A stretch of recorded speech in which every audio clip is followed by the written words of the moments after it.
Você vai ouvir agora o podcast do Super Review Time, a sua hora de rever o que não viu. Acesse superreviewtime.blogspot.com.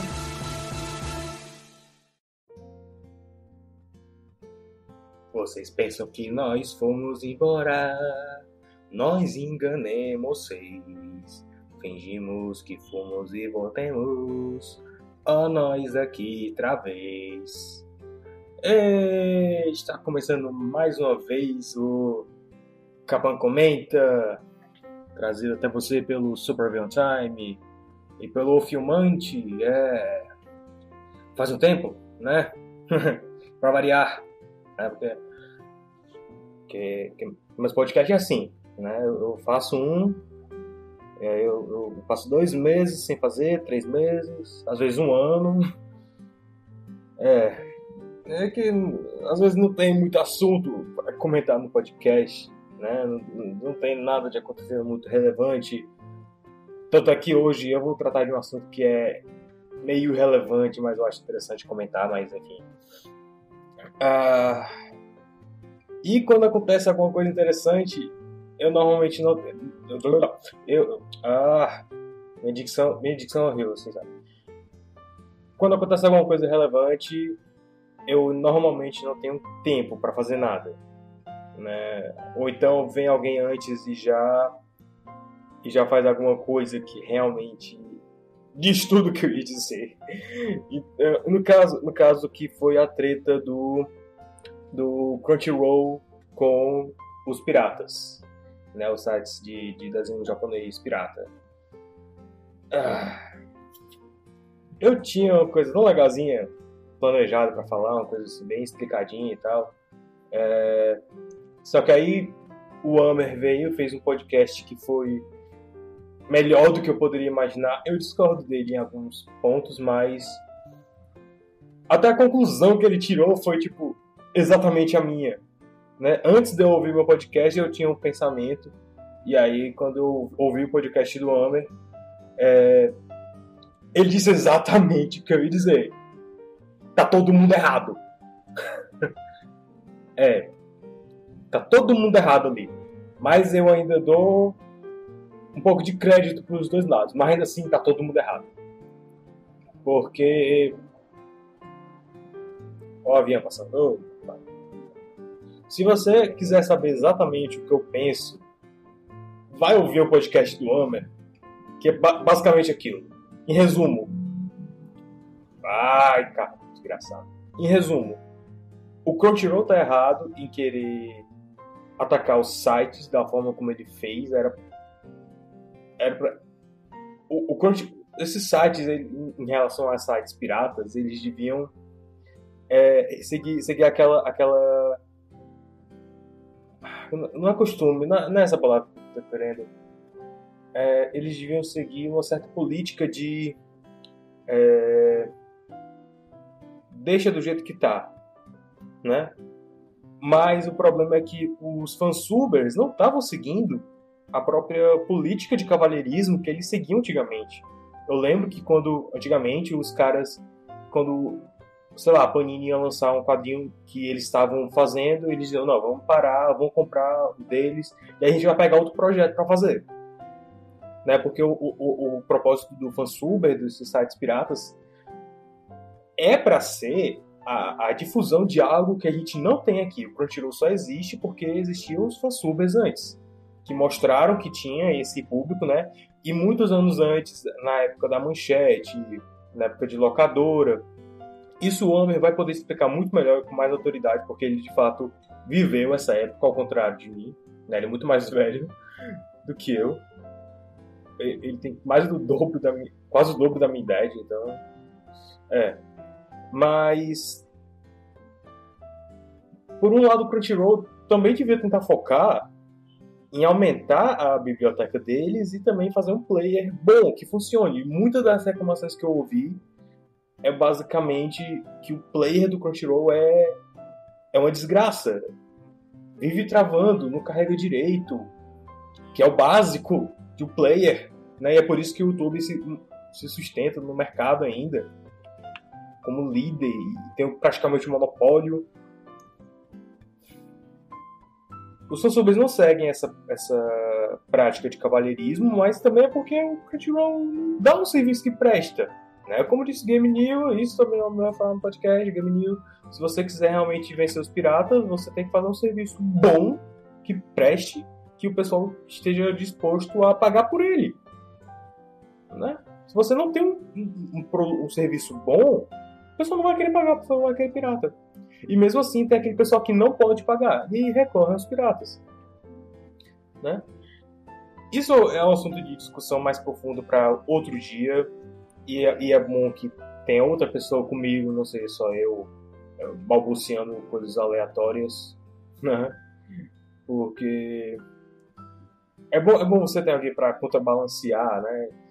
Nesse tipo de assunto, que é uma coisa mais pesada, uma coisa mais séria até. Mas é basicamente isso. Tá todo mundo errado. Os fansubs estão errados em não respeitar esse acordo de cavalheiro entre as partes. Crunchyroll não tá errado em não dar um produto que preste e ainda atacar a galera que tá entregando o produto que presta.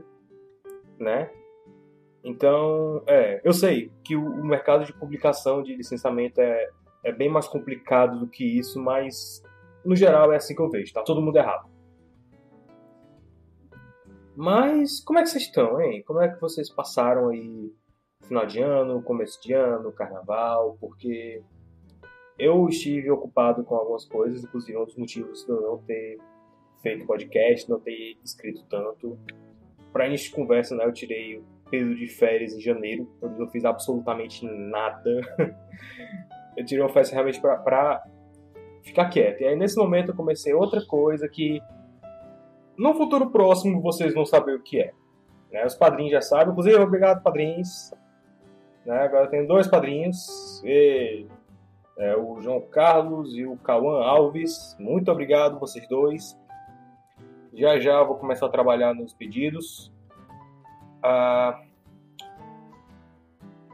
Enfim, nesse meio tempo também eu comecei a fazer alguns artigos mais longos, que vão demorar um pouco mais de tempo. E na hora certa vocês vão saber o que é. Meus planos para esse ano em relação ao blog. Eu pretendo continuar T-Walt, mas fazendo algo que eu queria fazer já há algum tempo, que era pegar as franquias de filmes, pegar Herbie, Flubber, qual era aquele outro? Shaggy Dog, né? E pegar essas franquias de filmes e os remakes e fazer artigos sobre eles, né? Um artigo detalhado, como você já conhece, como é de costume do T-Walt, de retrospectiva, mas dessas franquias que não dá tempo de falar na linha principal, né? Isso porque eu tô terminando de ler um livro justamente sobre a gestão Eisner, né? Que é Disney War. Um livro espetacular. Ele registra em detalhes todos os aspectos da Disney nesse período, desde a morte do Walt Disney até o genro dele assumindo, que eu esqueci o nome agora, o Ron Miller. Então o Ron Miller assumindo a Disney, aí teve aquela parafernália que foi o cara querendo comprar todas as ações da Disney e vender separado.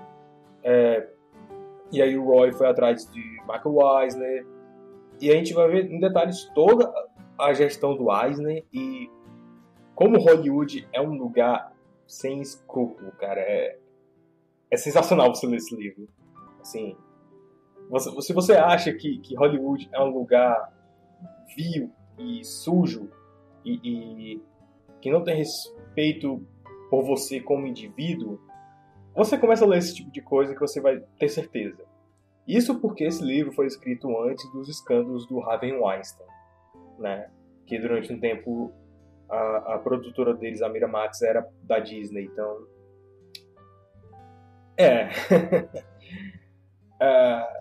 Então eu tô terminando de ler esse livro, tá sendo uma fonte ótima de pesquisa e para melhorar realmente o nível dos artigos, né?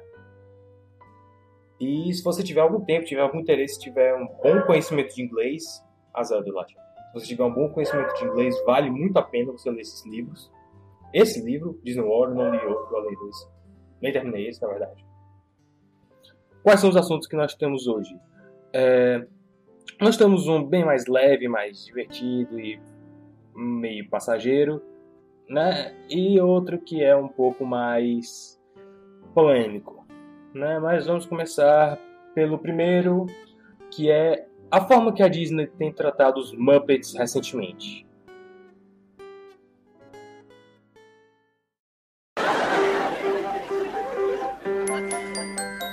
Go, a deer, a female deer. Ray, a drop of golden sun. Me, a name I call myself. Far, a long, long way to run. So, a needle pulling thread. La, ain't no to follow soul.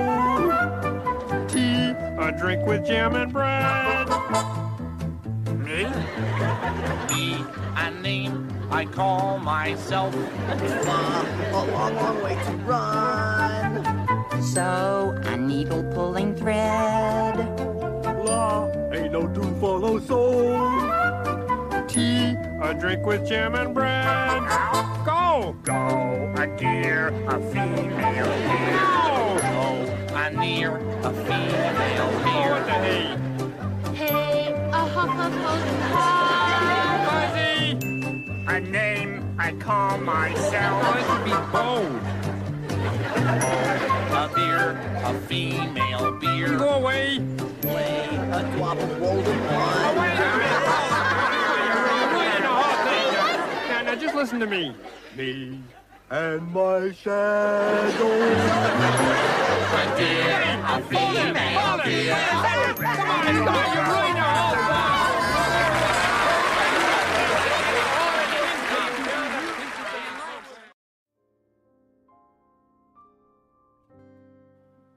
Ok, não é segredo pra ninguém, se você, assim como eu, se importa minimamente, né, com os Muppets,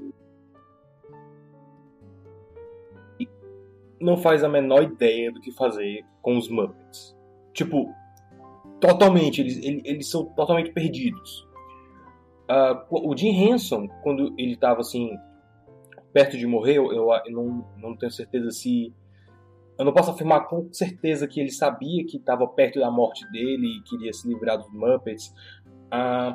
O que eu sei dessa época, é que ele queria um pouco mais de liberdade criativa, né?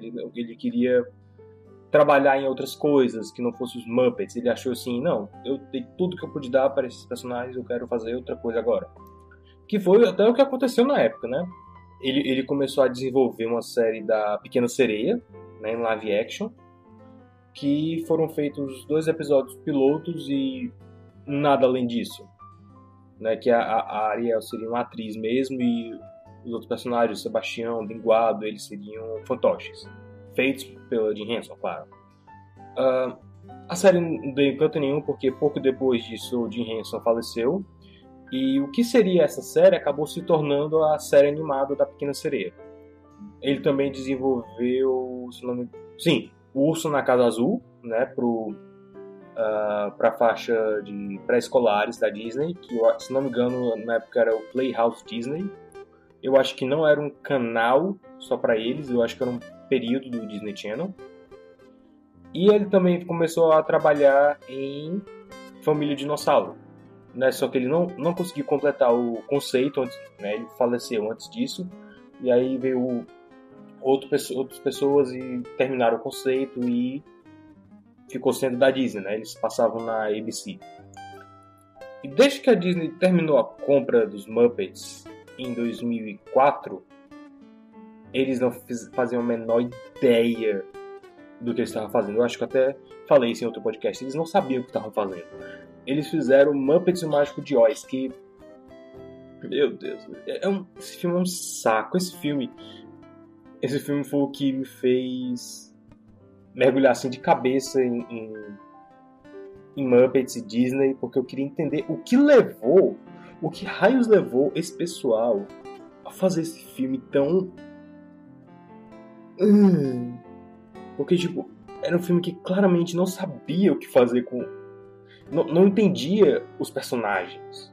Ele não entendia os Muppets. Os Muppets, eles faziam piadas que o público adulto ia entender, eles faziam piadas adultas, mas não era frequente, e ainda assim eles tinham um pouco de senso do que fazer, né? Só que assim, os Muppets acabaram pegando muito público criança. Então eu sinto que depois de um tempo eles avançaram assim, nesse sentido, né? Eles começaram a fazer filmes que eram um pouco mais pra família, ao invés do... Passando o caminhão. Ao invés do conceito original. Que o conceito original dos Muppets, caso não saiba, é basicamente Jim Henson e os outros caras faziam os personagens e faziam o que eles queriam. O que eles achavam que era engraçado. Que é um método que foi usado lá para as tantas, nos anos 2000, com Cartoon Network, debativelmente o Disney Channel também, né, que foi época de desenhos como Laboratório de Dexter, Nickelodeon também, Rugrats, a vida moderna de Rocco, os nomes estão me falhando agora, Hey Arnold, Ren Stimpy, e Vaca e Frango, e Meninos Superpoderosos. Os caras só faziam o que eles achavam que era engraçado, o que eles achavam que seria divertido. E era basicamente isso, os Muppets. E sim, tinha piadas para adultos, né?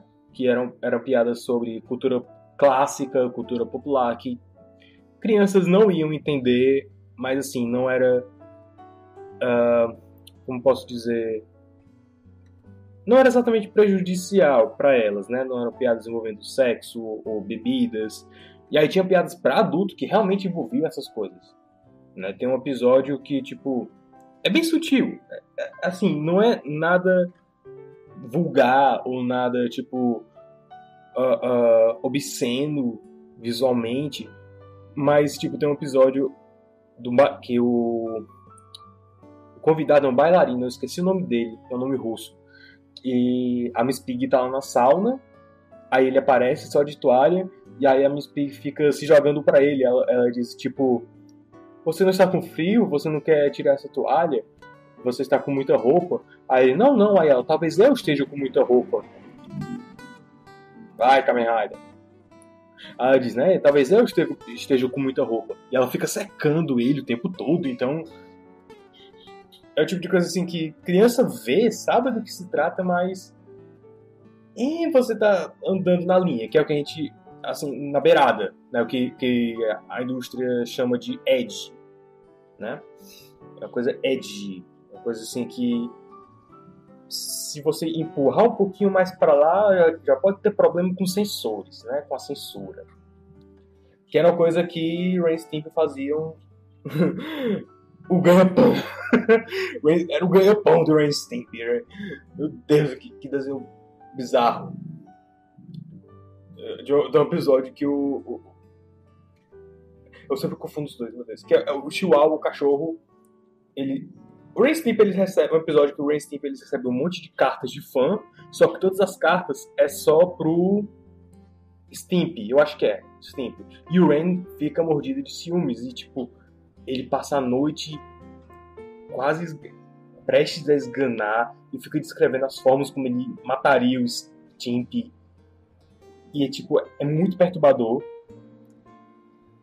Era cheio de momentos assim, Aí, algum dia eu faço um artigo sobre o Ren e Stimpy, porque eu sei, já existe muito material sobre o Ren e Stimpy na internet, mas...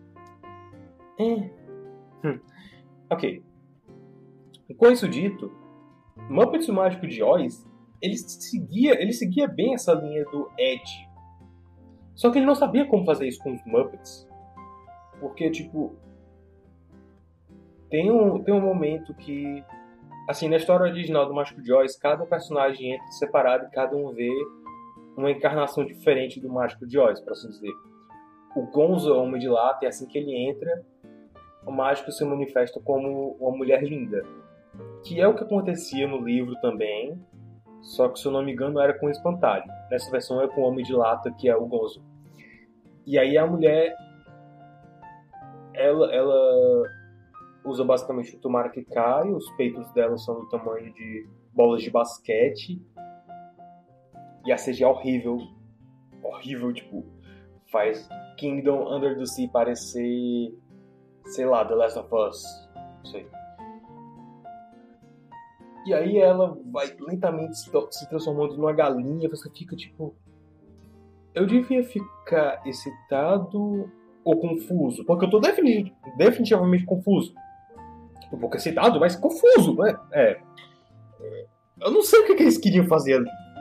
Aquele filme, não sei. E é um filme sem graça. É um filme que meio que vai do nada a lugar nenhum. Se apoia muito nas aparições de celebridade, o que é uma marca dos Muppets, mas, por exemplo, é diferente quando você tem a protagonista ser uma rapper irrelevante e o Tim Curry ou o Michael Caine, né? A gente de gabarito. Até em pegar a celebridade, eles não souberam o que fazer. E durante muito tempo com a Disney foi assim. Depois de Muppets Mágico de Oz, eles tipo, não, deixa quieto, deixa ele. Vamos sentar em cima desses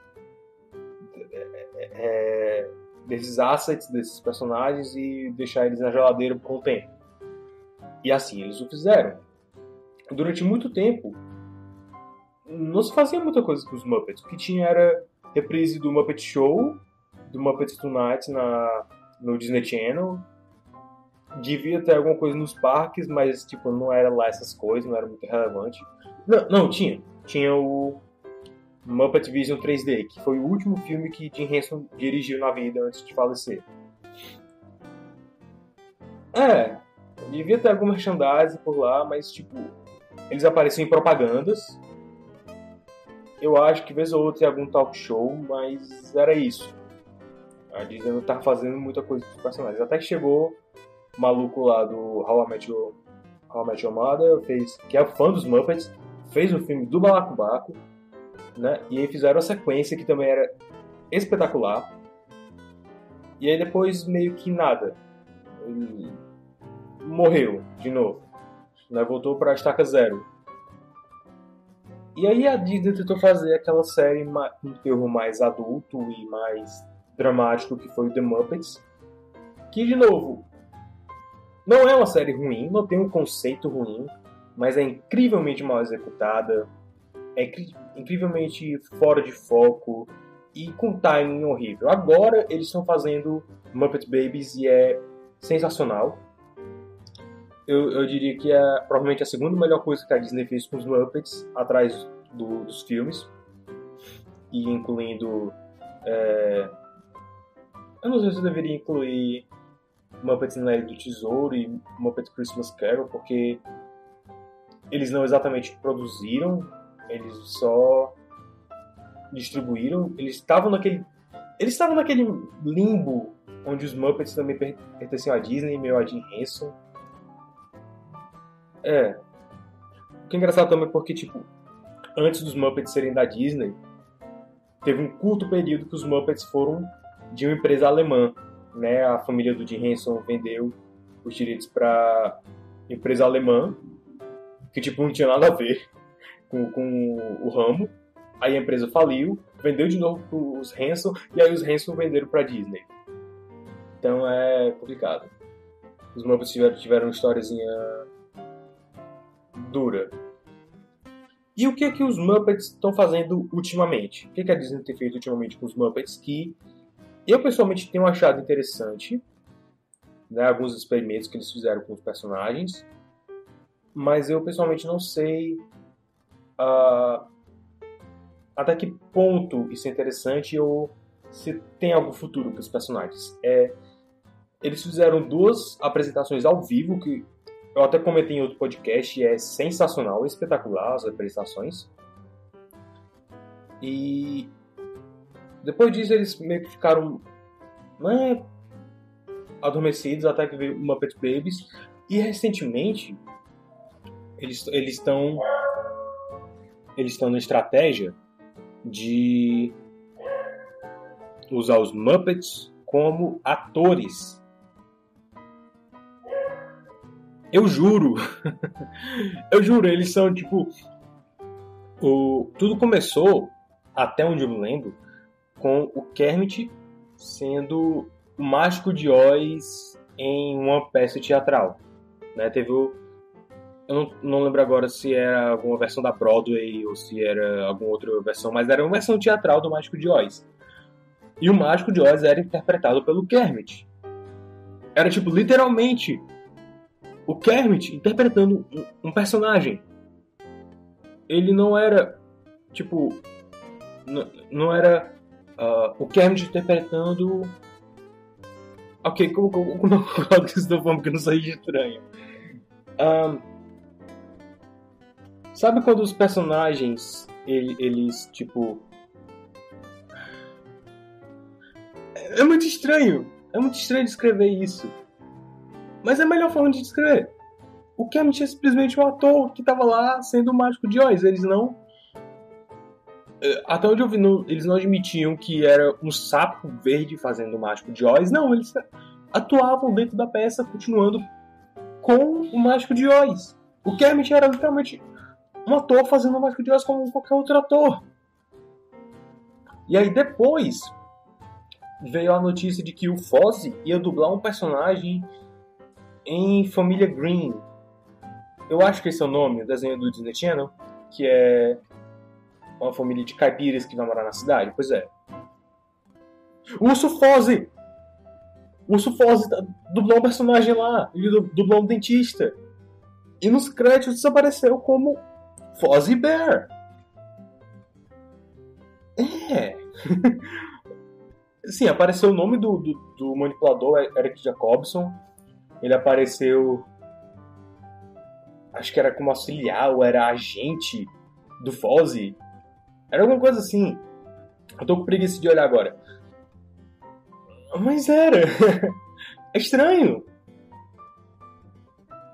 Agora, eu não sei o que raio está se passando na cabeça deles, mas eu acho isso espetacular e muito interessante. Se isso for um experimento que eles estão fazendo com os personagens para ver se tem uma forma assim de monetizar em cima deles, né? Porque caso não saibam, a marca Muppets, né, Muppet Studio, está debaixo do Disney Consumer Products, né? Não tá tipo, tem a Walt Disney Company, aí debaixo dela tem o Disney Studios, né, que faz live action, tem Disney Animation, que faz os longos animados, tem a Marvel, a Lucasfilm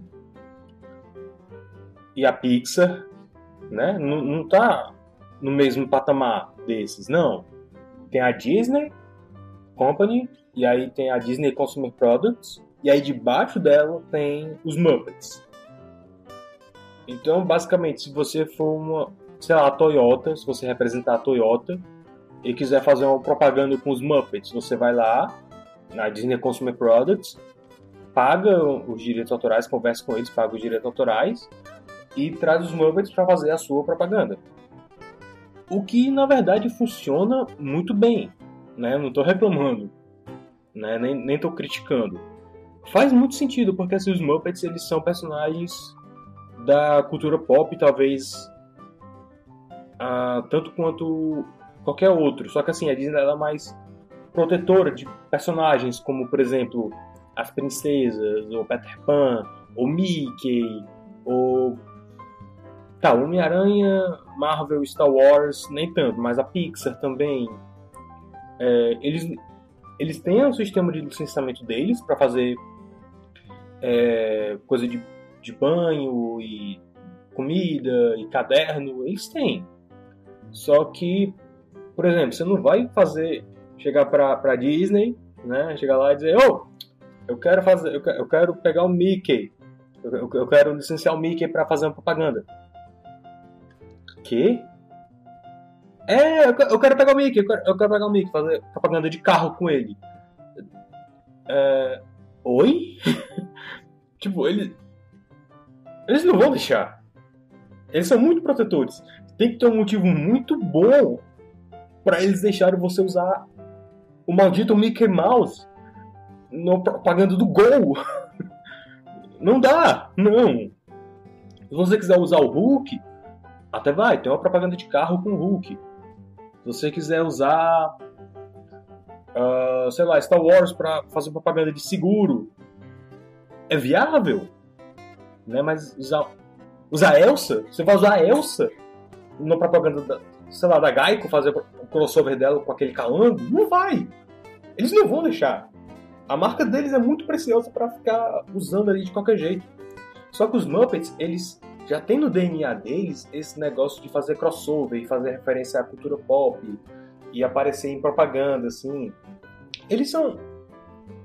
Eu diria até que eles são mais cultura pop do que Marvel e Star Wars. Não que eles sejam, tipo, populares, né? Porque na raiz da palavra... Não, os Muppets não são nem perto da popularidade de Marvel e Star Wars hoje. Nem a pau. Mas... é mais fácil você convencer eles a usar a Miss Piggy para fazer uma propaganda de perfume, assim, que não seja clone da Miss Piggy, por exemplo. Né? Porque se você for fazer uma parceria com a Disney para fazer a colônia da Minnie, de boas. Mas se você vai fazer uma colônia genérica e usar a Minnie na sua propaganda, aí vai ser bem mais complicado de usar. Vai ser bem mais complicado deles deixarem. Mas se for a Miss Piggy, aí a corda afrouxa um pouco, aí a corda afrouxa bem mais, né? Até porque a Miss Piggy é aquela imagem de luxo e exuberância e curviliniedade. Eu nem sei se essa palavra existe, mas vocês entenderam o contexto. Então faz sentido que os Muppets estejam dentro nesse nível, né? Você chega, conversa com os caras, paga, sei lá, $100 mil em uma coxinha e eles te deixam usar o Pepe para fazer a propaganda do KFC. Ok. Essa ideia faz sentido até, na verdade. Mas, enfim, tô devagando. Então, tecnicamente, o que os caras do teatro tiveram que fazer foi basicamente chegar lá, a gente quer usar o Kermit como ator. Como é que é? O Kermit, o sapo, sabe? Oh, hi, it's Kermit the Frog here on the planet Cool's Brain. Yay! Então, a gente quer usar o Kermit the Frog em uma peça. Tá, toma aqui o contato do Steve Whitmire. Você se deu trabalho com o Steve? Não, era pra secretária ter trocado o nome há 2 anos atrás. Toma aqui o contato do novo cara. Tá. E ele falou, pegou. Deve ser muito mais fácil para os caras pegarem um Muppet e colocar no que quiserem. E essa parece ter sido a ideia da Disney agora, né, de usar eles como atores, como se eles fossem no mesmo nível do Johnny Depp, porque sempre, na verdade, sempre foi essa a intenção dos Muppets, né? Aquela imagem clássica do cara entrevistando o Kermit perguntando qual a diferença entre um fantoche e um Muppet. O Kermit responde: um fantoche é um boneco controlado por alguém. E eu sou de E eu sou de fato um sapo falante. E essa frase basicamente resume o que são os Muppets. A gente sabe que eles são fantoches, só que a gente tem aquela suspensão da descrença e acredita que eles são realmente gente viva. Né? Eles são gente normal, de carne e osso, como eu e você, que paga contas e tem aluguel e sai para se divertir. A diferença é que eles estão no showbiz e a gente é um bando de pobre lascado que tem que pegar o ônibus, né? E comer coxinha do dia da semana anterior porque não tem mais nada para comer. Essa é a diferença só. Interessante. Tô muito curioso para saber o que eles vão fazer com esse conceito agora, né? Eles fizeram até promos do... Assim, eu não lembro deles terem divulgado tanto o Kermit no Mágico de Oz, mas eu lembro que eles fizeram até um vídeo do Urso Fozzie dublando o personagem na cabine lá, com fone de ouvido, no microfone, tudo que tem direito. Não é como qualquer outro dublador normal. Como foi o maluco lá que fez o Donald no season finale de DuckTales. Não é spoilers. Nem tanto spoilers, mas o Donald muda a voz um pouco e é outro cara que faz. É um cara dos Vingadores que faz. Então, assista o DuckTales. Na boa, vá assistir DuckTales. Eu nunca vi o Família Green. Talvez eu veja algum dia, não sei, não tenho muito saco. Tipo, eu ouvi falar bem da série, mas não parece ser o tipo de coisa que me atrai, assim. Eu não sei, parece muito moderno. Eu sei, parece retardado, mas... tipo, eu acho que é mais o problema das propagandas que eu vi do desenho. Que é uma coisa muito rápida, uma coisa... não gosto muito, não. É tipo... Me lembrou um pouco Poderosos Magia Espadas, só que um pouco menos, porque né, Magia Espadas é uma desgraça aquilo, nossa. Aquilo ali é comédia com açúcar e cereal coberto de leite condensado. É muito imperativo aquilo ali. Você acha que entender alguma coisa, eles já mudam tudo. Então é isso. Eu estou muito empolgado para saber o que raios eles vão fazer agora com os Muppets. Parece ser algo muito interessante. Eu estou querendo muito ver o que eles vão fazer. E...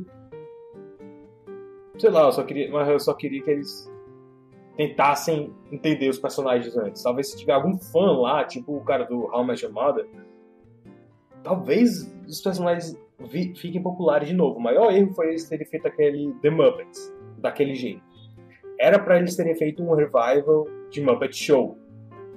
Eu lá! Oh, Disney! Não, abuso. Bob Iger, retardado mental. Daqui a pouco ele sai. Tenho fé ainda.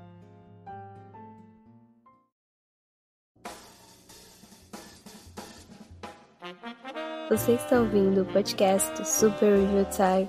Acesse superreviewtime.blogspot.com.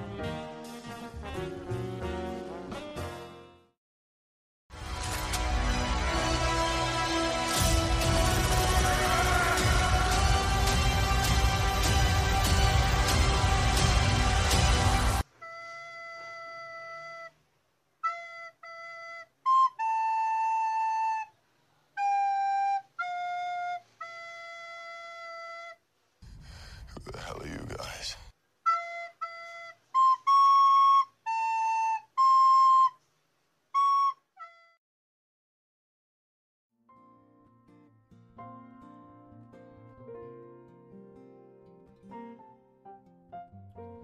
E para o nosso segundo assunto de hoje, polêmica. Vamos falar da polêmica da Capitã Marvel. Qual delas? Exatamente. Esse filme está sendo uma desgraça tão grande. E o bom é que assim, eu já vi esse filme. Não o Capitão Marvel. Eu vi o filme de toda a treta do marketing com os seus fãs, né? Eu vi isso aconteceu a mesma coisa com Ghostbusters. O Caça-Fantasmas feminista. Aconteceu a mesma coisa. Se você não gosta do filme, é porque você é machista e misógino e racista e pederasta e bebedor de Pepsi te achar de todas as coisas ruins e o filme não é feito pra você, né? E aí chegou o ponto que a social media do filme declarou apoio a Hillary Clinton. Independente de seu espectro político, você precisa concordar que esse é o movimento mais imbecil, retardado, jumentil, hipoglossificamente...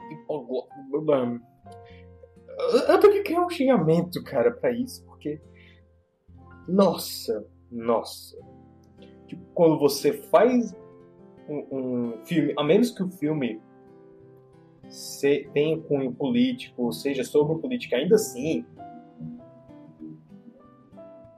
se o teu marketing declara apoio a um político, você vai alienar uma parcela considerabilíssima de seus potenciais seu público potencial. Independente de quem seja. Se eles tivessem apoiado o Trump, eu teria dito a mesma coisa. E é porque eu odeio me meter em treta política, na boa. Se você faz parte do marketing, você apoia algum político específico, você é um retardado e você não sabe o que está fazendo no seu trabalho. Isso eu não digo assim, daquele lá que de fato tem que postar aquilo, não. Às vezes até de quem criou a campanha, às vezes é uma decisão lá de cima, como eu creio ter sido no caso de Ghostbusters. Né? Porque, especialmente hoje, que você tem uma polarização desgraçada e eles vão lá e fazem isso, né? Capitã Marvel não chegou aí, mas eu tenho quase certeza que se tivesse vindo no mesmo tempo, teria feito exatamente a mesma coisa. Porque, nossa, parece ser a mesma forma, parece ser, de tudo que eu vi do filme até agora, parece ser um filme...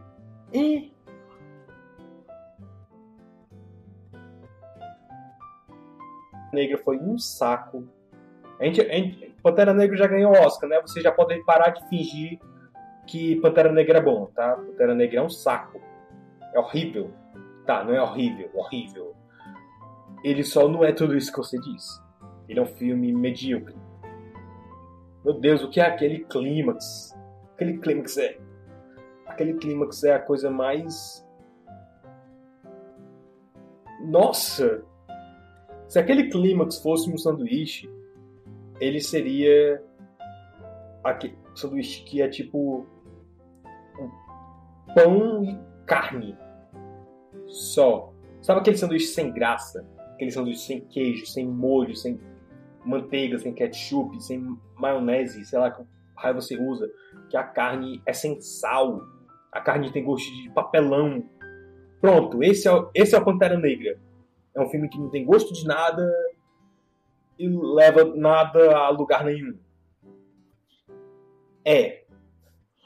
Wakanda é horrível, Wakanda parece uma favela. Você vai ver outras interpretações. Wakanda é maravilha tecnológica, é brilhante, é interessante. Wakanda aqui é sem graça. Nossa, Capitã Marvel parece que estava indo nesse mesmo nível. E o pior é que assim, o filme se passa nos anos 90. Eles podiam ter focado a noventicidade do filme, né, que tá em alta, nostalgia dos anos 90, tá em alta demais. E os caras não aproveitam. Não, eles vão atrás de dividir o público e xingar o seu público potencial, sem motivo. E tudo que eu tenho ouvido do filme até agora, assim, de gente que não tem nenhum bias, né, nenhum viés, e alguns até que tem viés, é um filme chato. É um filme... Teve um até que disse que deu um problema pra eles, porque desagradaram o público deles, que era o filme mais chato desde Thor 2. E eu quase dormi em Thor 1. Eu não vi Thor 2 porque eu achei um saco também. Nossa, eu tenho que ver Thor 2 ainda. Porque Thor 3 parece que é bom, né? Homem de Ferro 1 e 2 eu assisti, eu achei um saco. Eu quase dormi. Então ai. E assim, isso nos leva a outro problema também, que são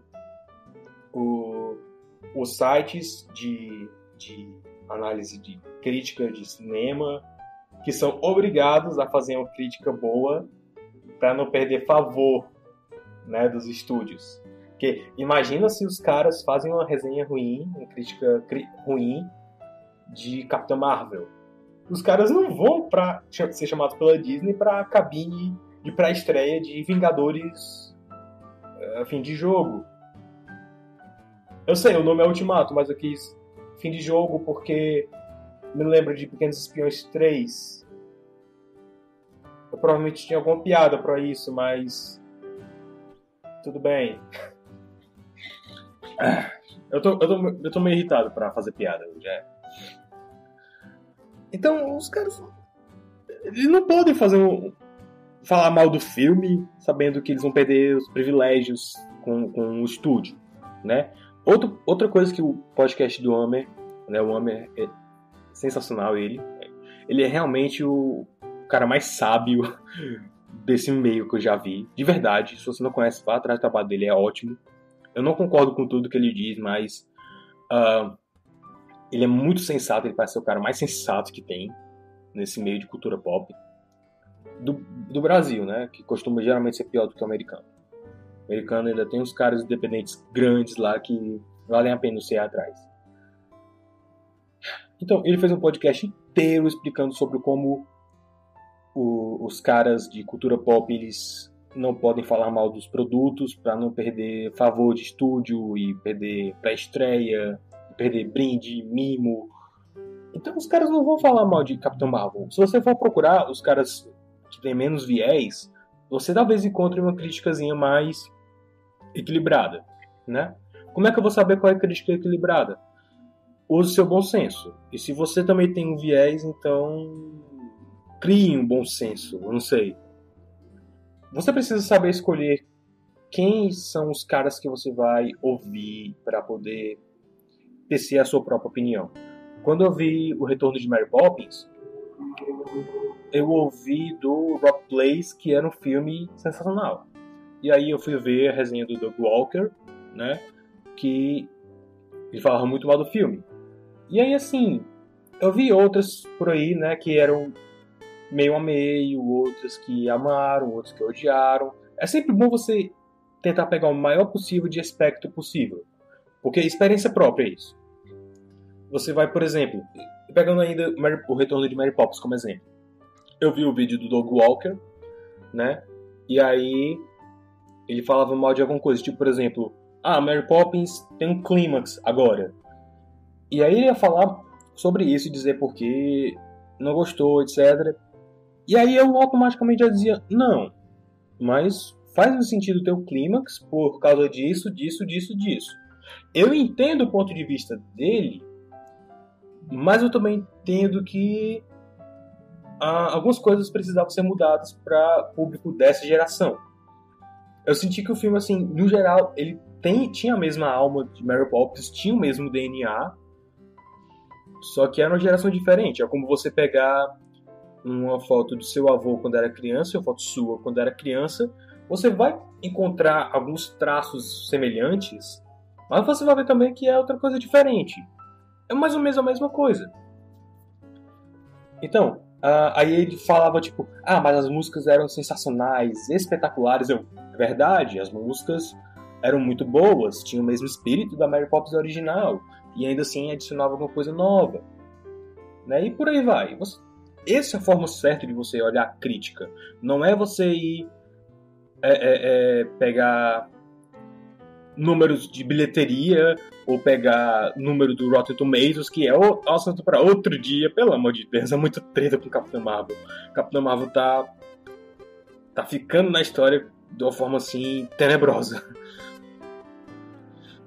E aí você tem que outros agregadores também, você tem que olhar as críticas em si, né? Com o tempo você vai acabar criando um senso comum e acabar percebendo até gente que parece que não assistiu o filme e tá falando mal.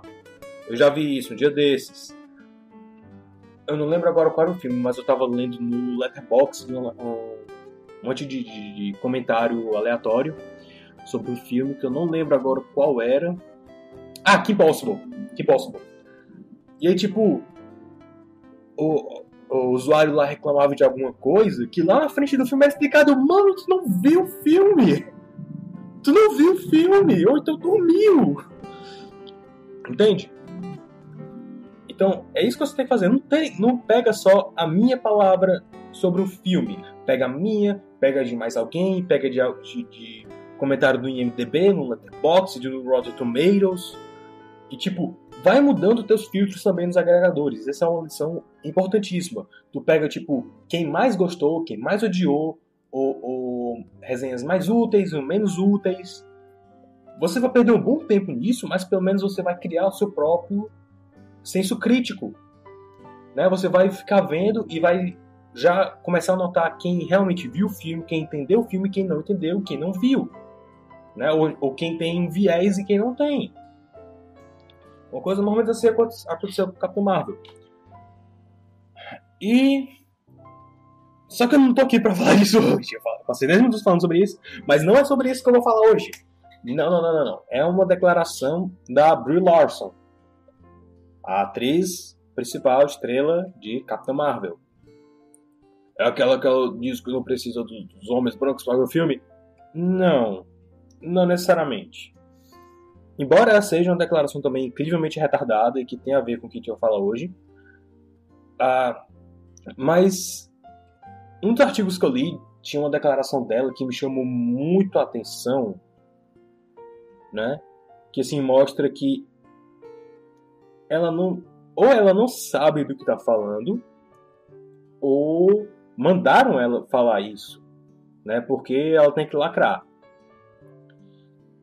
A declaração dela era basicamente que eu não preciso que um homem branco de 40 anos me diga o que está errado em Uma Dobra no Tempo, porque o filme não é para ele. Eu vou repetir.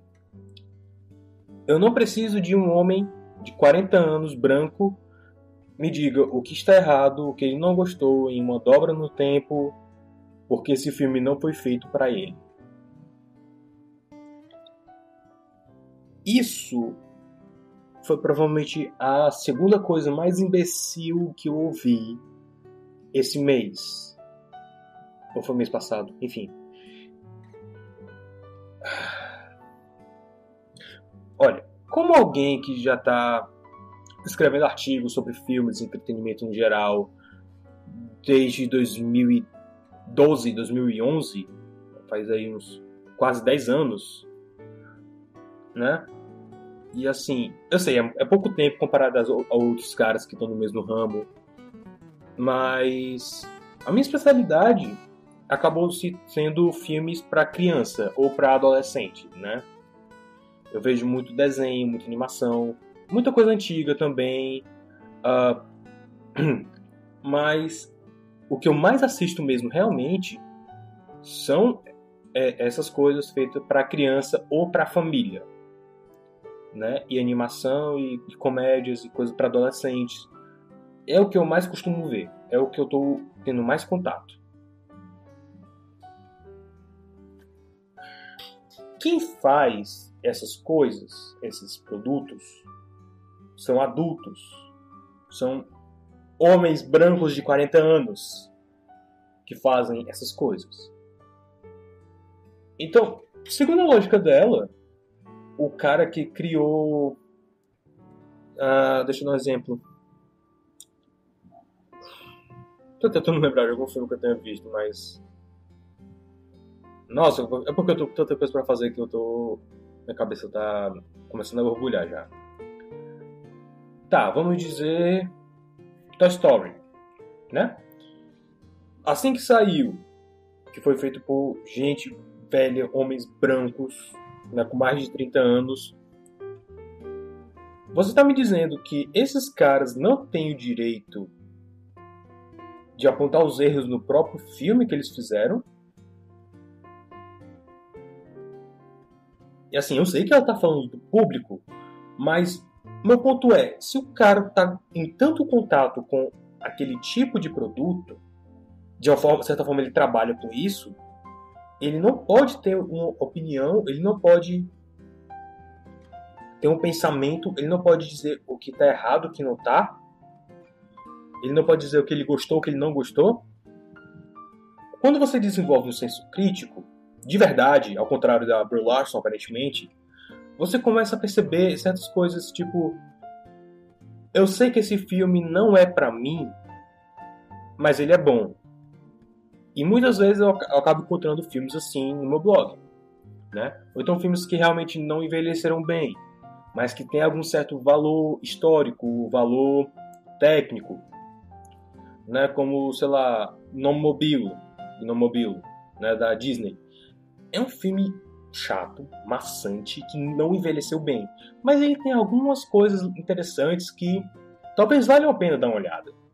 E quando a Brie Larson fala alguma coisa assim, ela está basicamente dizendo que se tem um crítico de 40 anos, homem branco, cujo trabalho dele é ver filmes e dar uma opinião embasada para pais que querem saber o que levar seus filhos. Ela tá dizendo que ele não pode fazer isso porque o filme não foi feito para ele. Então, a gente deve ouvir aqui crianças que não têm um senso crítico. Aí as crianças vão acabar consumindo todo tipo de merda. É isso? Ok. Criança, no geral, não tem um senso crítico. E eu não tô aqui criticando exatamente o que as crianças consomem de retardado. Eu, quando era criança, eu via muita coisa imbecil. Mano, eu via Lola e Virgínia, vai se lascar. Existe entretenimento para crianças que é realmente bobo, que é retardado, mas que é coisa para eles, é uma coisa para a idade deles. Né? Por exemplo, você comparar Vila Sésamo com, sei lá, Teletubbies.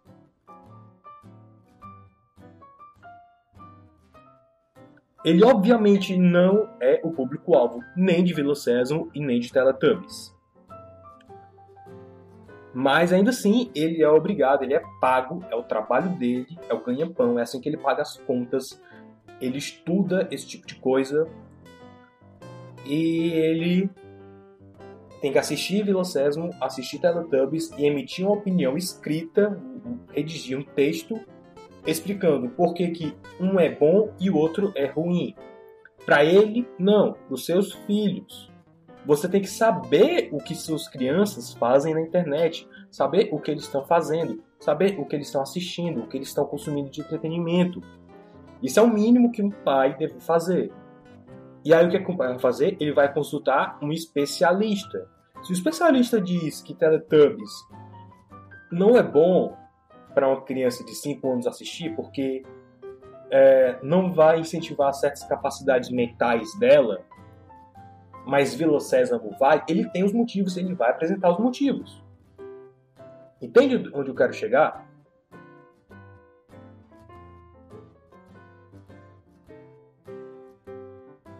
Que Uma Dobra no Tempo não é um bom filme, o remake.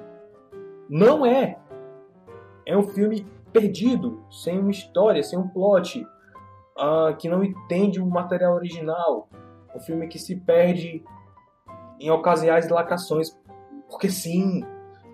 E isso leva a desvios na história que não fazem sentido.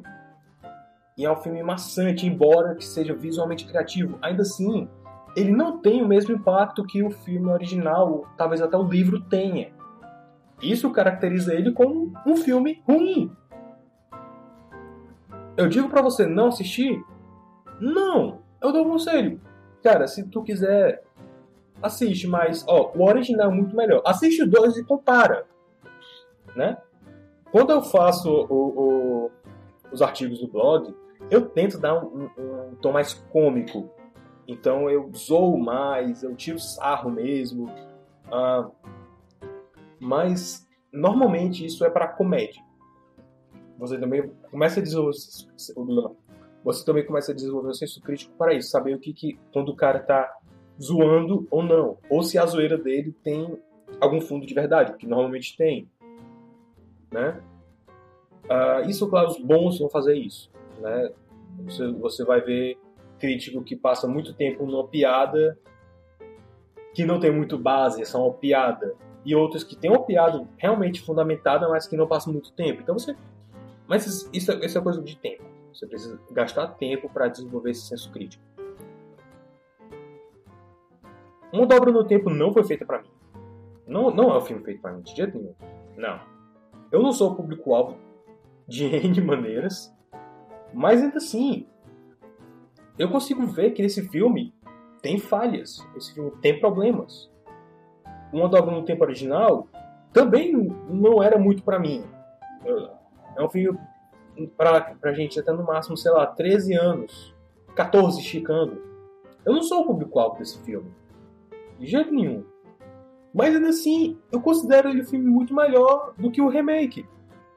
E eu não sou o público-alvo. Por quê? Porque eu gasto meu tempo estudando, pesquisando e refletindo sobre esses filmes. E aí, quando chegar algum adolescente ou algum pai no meu blog, ele vai ver o que eu escrevi e vai poder ter uma noção do que se trata.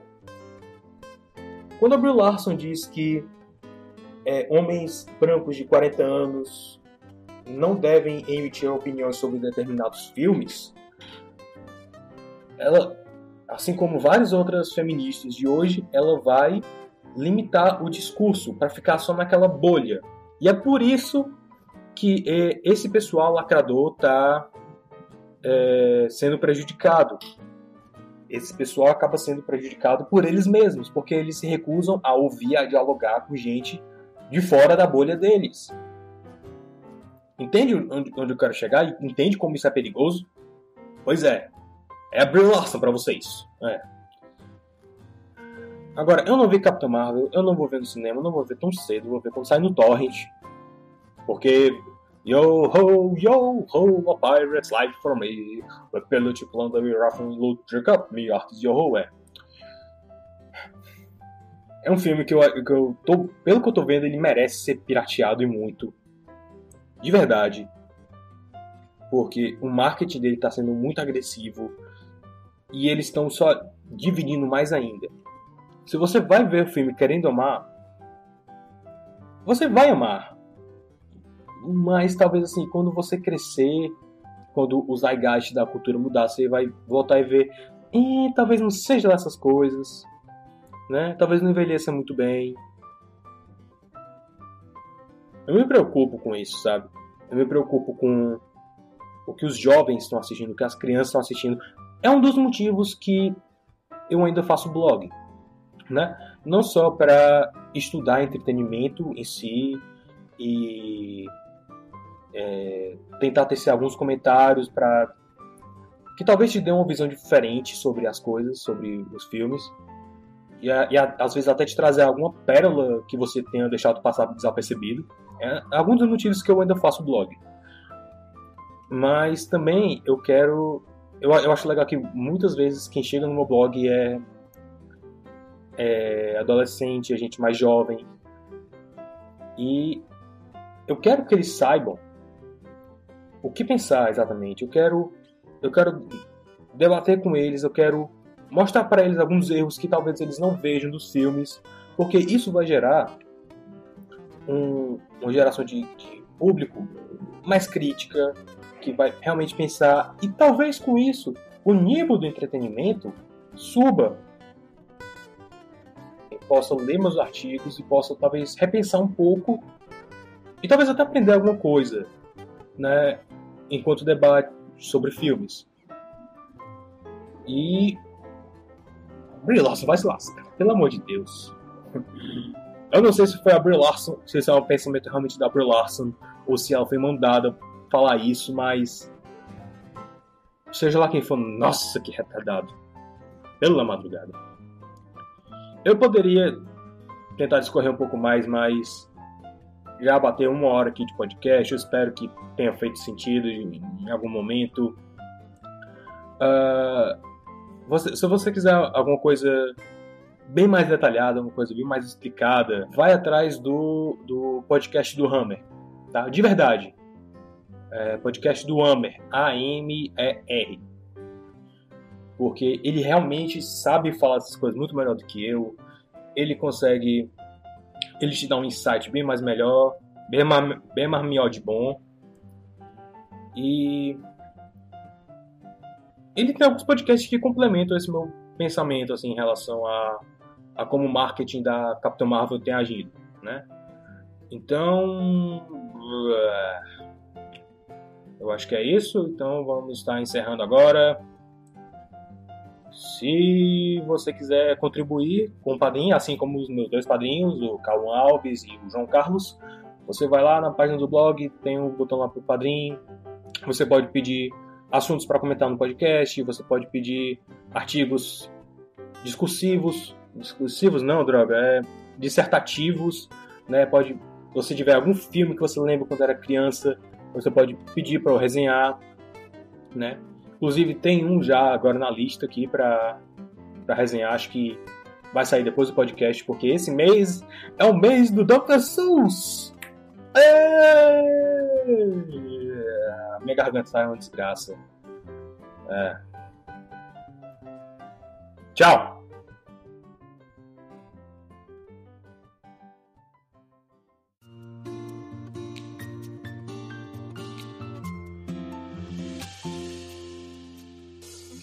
Você ouviu o podcast do Super Review Time. Para mais resenhas e vídeos de coisas semi-obscuras, acesse superreviewtime.blogspot.com.